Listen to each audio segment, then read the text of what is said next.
Buen día, Juan, Ile, Buen Toby. día. Un asterisco de esto que vos Sí, decís porque expresa los dos extremos de la informalidad, porque más de la mitad, casi según qué consultora mires, de la población económicamente activa trabaja en la informalidad, con lo cual no hay posibilidad de acceder al circuito financiero formal, es decir, un banco, y por otro lado, las billeteras virtuales no están reguladas por el Banco Central, con lo cual te pueden cobrar la tasa que quieran y además utilizan la misma financiación que los usuarios no endeudados de las propias billeteras colocan a plazo fijo o en algún instrumento financiero, que es la misma guita que se utiliza para colocar en ese mismo mercado informal que cada vez está creciendo más. y además, Ezequiel, vos te vas enterando. Antes vos tenías un par de bancos, ¿sí? Y después tenías las financieras. Y ahora, con todo esto de la fintech, se creó una figura, o sea, que han creado figuras que son raras, que son mezclas de esas dos que nosotros la teníamos muy clara. Vos ibas a un banco o a una financiera. En el banco estaba todo más o menos regulado y la financiera básicamente era un prestamista con cartel a la calle. Ahora con la fintech se crearon figuras que son híbridas y y están muy poco reguladas. Entonces vos tenés, por ejemplo, caso como Pedido Ya. Pedido Ya presta servicios de delivery, ¿sí? Pero a su vez presta plata. ¿Y a quién le presta? Le presta a su público. ¿Cuál es su público? Los que andan con la motito, pero también le presta plata a los comercios que tienen Pedido Ya como servicio. Entonces, ya Pedido Ya deja de ser una empresa delivery y pasa a ser una ¿qué?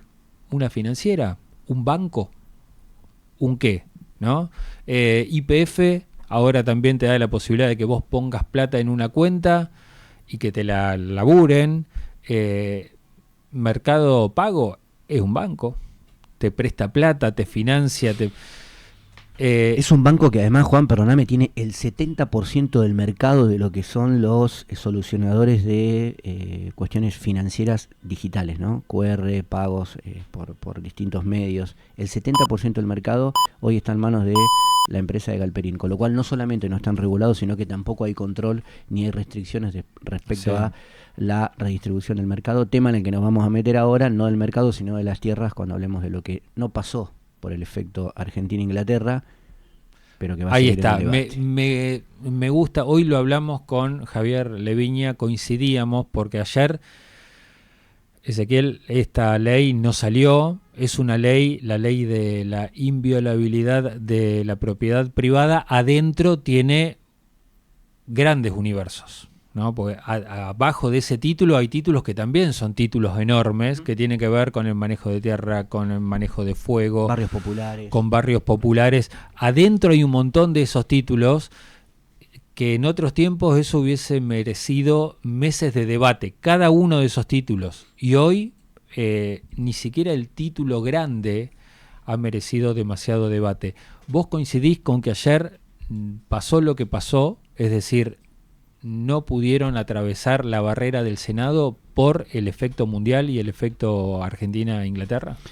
No tengas dudas, Juan, no tengas dudas, porque el propio, ya nos vamos a meter de lleno para el que está del Dale. otro lado y lo entienda, pero digo, el propio gobierno, a partir de las manifestaciones de su ministra de Seguridad y el exceso de no vamos a politizar el partido y todo lo que ya sabemos que sucedió antes, con el efecto de lo que significó el partido en sí mismo, con todo lo que significó el partido en sí mismo, lógicamente los legisladores de la Cámara Alta ayer tomaron una decisión, no te voy a decir patriótica porque ya sabemos que están lejos, pero por lo menos apaciguaron un poco la discusión hasta el 6 de agosto. Sí. Tampoco es que esto se cajoneó, sino que el 6 de agosto van a volver sobre la discusión.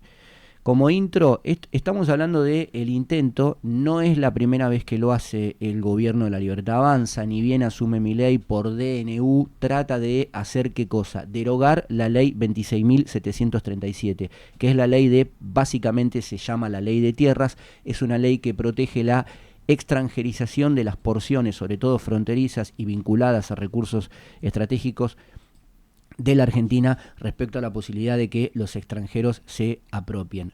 Básicamente determina, porque esta es la discusión, no la de fondo, pero es una de las discusiones, un tope en porcentaje respecto a la cantidad de hectáreas que posee el país y la cantidad de hectáreas, que es el 15%, que podrían estar extranjerizadas. Hoy por hoy, entonces, para tenerlo claro, hoy por hoy, Ezequiel, solamente el 15% de las tierras argentinas pueden estar en manos de capitales extranjeros. Sí, y te agrego más.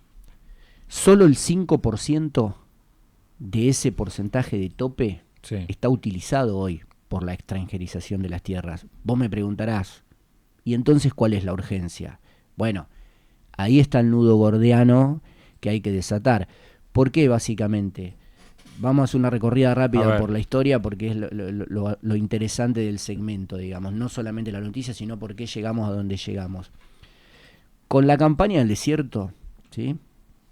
En Argentina, con Roca, empieza el proceso formal, si querés, porque si no nos tenemos que ir hasta Colón, de extranjerización de las tierras, que no necesariamente tiene que ser con un magnate, ¿no? Un Joe Louis o el emir de Qatar que venga a comprar tierras, sino que extranjerizar las tierras en términos conceptuales y de derecho también está referenciado con la ocupación forzosa del espacio, que es lo que pasa con la campaña del desierto. Cuando se avanza sobre los pueblos originarios, comienza el proceso de extranjerización, y acá viene muy atado a lo que está pasando hoy en el Mundial. Son los ingleses los primeros que hacen uso de esto, ¿sí? Y que a partir de ese proceso se produce algo que es conocido por todos, que es la Patagonia rebelde, en 1920, ya en el siglo XX, que significa la masacre de campesinos rurales a manos de fuerzas británicas a partir de ese proceso que se inicia en el siglo XIX, y ahí también entra Malvinas. Por eso la sensibilidad de la cuestión, porque Malvinas fue ocupada forzosamente en 1873 por los ingleses. Ese proceso también está incluido dentro de lo que la ley termina protegiendo, que es este proceso de extranjerización, que se tardó un montón, Juan, ¿no? Porque vamos a seguir ya cuando hagas los aportes. La ley es de 2011, ¿no? Pasaron bastantes años. Vos sabés que ya perdí la cuenta. En algún momento explotó el tema Benetton en la Patagonia. ¿Se acuerdan de eso? Sí. Todo el mundo hablaba del caso Benetton. Vos decías, alguien que se quedó con mucha tierra, era el caso Benetton. ¿A partir de eso se empezó a retomar el debate? Muy bien. En realidad hay algo que se llamó la Secretaría de Seguridad Interior, que la conformó un tal Carlos Saúl en el año 1996. La Secretaría de Seguridad Interior se metía con cuestiones vinculadas con la tenencia de tierras, sobre todo fronterizas. Entre gallos y medianoches, a partir de esa secretaría durante el segundo mandato de Carlos Saúl, se vendieron, según estimaciones de investigaciones del CONICET y un equipo de la UBA, 8 millones de hectáreas fronterizas en aquel entonces. El proceso catastrófico para esa situación del país sigue con algo muy conocido por todos, que tiene que ver con la devaluación y la famosa crisis económica de los primeros pasitos del año 2000. ¿Qué pasa ahí? A la par de que crecía el aumento de los commodities y de los alimentos a nivel global y por ende se incrementaba el valor de las tierras, la devaluación, por otro lado, favoreció el advenimiento de los grandes magnates. Venían y compraban por 2 extranjeros. mangos. Ahí entran señores como Joe Louis, que después se hace conocido por el famoso Lago Escondido, donde tiene 38.000 hectáreas, y algo medio parecido tiene en cantidad de hectáreas el señor Benetton, ¿no? de la conocida familia italiana, pero también el emir de Qatar, Ted Turner, que es el dueño de la CNN, magnates que a partir de ese proceso empezaron a decir, bueno, vamos a apropiarnos, a comprar tierras en el país, porque no había una ley vigente en ese momento y la Secretaría de Seguridad Interior permitía llevar adelante ese tipo de compras. Rápidamente, Juan, hay que decirlo porque esto está todo asociado a la derecha y te vas a dar cuenta por qué. Cuando en el 2011, durante el gobierno de Cristina Fernández de Kirchner, a partir de esto que decíamos antes, se pone en vigencia la ley 26.737, que es la ley de tierras que encuadraba cierta protección, sobre todo a tierras soberanas o vinculadas con minerales críticos y geografía estratégica. 5 años después, en el 2016, un tal Mauricio Macri intenta hacer alguna modificación a los artículos de la ley, sobre todo uno muy polémico que pasó entre gallos y medianoches, que tenía que ver con la definición de extranjero. Los resultados posteriores, según un estudio hasta el año 25 de la UBA y del CONICET, hasta el año 22, perdón, ¿qué decían? que en términos comparativos con el origen de la ley, la extranjerización de la tierra se había mantenido quieta. Pero el territorio en realidad decía, che, ¿estás seguro? Porque el problema no es el porcentaje, por el amplio espacio territorial de Argentina, sino la concentración. Santa Cruz es la provincia más extranjerizada y hay departamentos que tienen más del 50% de la extranjerización de su territorio. O casualidad en sectores vinculados con minerales críticos, pero también en sectores estratégicos y necesarios para el desarrollo del país. Por ejemplo, lo circundante a Vaca Muerta y a la posibilidad de explotar gas a futuro. Ese es el problema. Que Macri le hace una jugada ahí extraña de la modificación del articulado y después, ya cuando asume Milei, también por DNU, intenta derogar directamente la ley, no modificarla, derogar. Y acá hay que decir algo muy importante, Juan, que tiene que ver con lo que pasó con el partido de estos días. El Centro de Ex Veteranos de Malvinas le mete un amparo a Milei y la justicia falla a favor y evita la derogación de la ley. ¿Sí? Los veteranos de Malvinas Mira vos, no tenía se ese meten dato. en la cuestión. Hay un juzgado federal que falla a favor del pedido de la medida cautelar y está cubierta por un amparo. La ley. Que, gracias a la magia del fútbol, la postergamos hasta el 6 de agosto. Porque está claro que en nuestros legisladores de ambas cámaras es muy difícil confiar. Es más fácil confiar en la escaloneta que en los tipos que designan cuestiones vinculadas con la soberanía, con el super rigui, porque esto hay que atarlo con una cuestión que nosotros hemos venido hablando acá, tristemente, la doctrina de seguridad estratégica de Estados Unidos, los acuerdos de Isaac y Palantir. No podemos, bajo ningún punto de vista, Juan, disociar esos procesos que están avanzando, no entre gallos y medianoche, sí, a plena luz. A plena luz del día, sobre la soberanía del Estado Nacional, porque lo que está en discusión en definitiva y lo que protegía la ley es esa cabeza de playa para desmantelar la soberanía del Estado Nacional. Ezequiel, esto, bueno, además está vinculado con otras cuestiones. Primero, el tema del manejo de fuegos. Uh-huh. Se había puesto, nosotros también habíamos tenido durante mucho tiempo noticias sucesivas que tenían que ver con incendios en humedales, incendios en bosques nativos, bosques enteros en la Patagonia, que estaban protegidos justamente por ser un bosque nativo, y una vez que los árboles desaparecían con el incendio, decían, bueno, ahora vendelo para sembrar lo que quieras, si total no está el bosque. Detrás de eso se veía la sombra de un tipo que prendía fuego, de un tipo que prendía fuego en Entre Ríos, en Corrientes, o que prendía fuego en la Patagonia, para después o sembrar ahí o hacer un desarrollo inmobiliario. Y ahí se le pone un límite diciendo, mirá, después de un incendio, esa tierra no va a poder cambiar su utilización por los próximos 30 años o 60 años en muchos casos. Eso también está en juego ahora y podría desaparecer ese límite. Quiero decir, ahora, si vos prendés fuego un humedal entero y a los 2 meses decís, bueno, ahora que está todo prendido fuego, empezamos a sembrar acá, lo podrías hacer tranquilamente.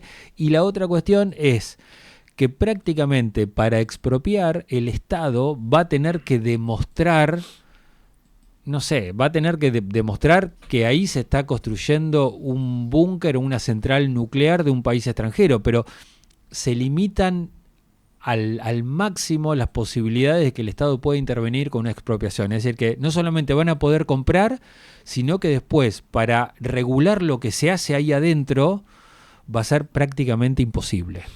Así es, se diría que en ese sentido que vos planteás a lo último se revierte la carga de la prueba. Es una cosa, es como si nosotros hoy revirtiéramos el principio de inocencia, ¿no? Y por el solo hecho yo acusarte a vos de que me robaste, la policía te meta en cana primero y después vemos, ¿no? Esto es más o menos lo mismo respecto al Estado. Pero no solamente eso, Juan. Mira, hay varias leyes que se pretenden derogar con esto. Es la del uso del fuego, como vos decís, en función de si se puede vender o no después de un incendio, y ni hablar de las causas, porque tampoco se van a investigar.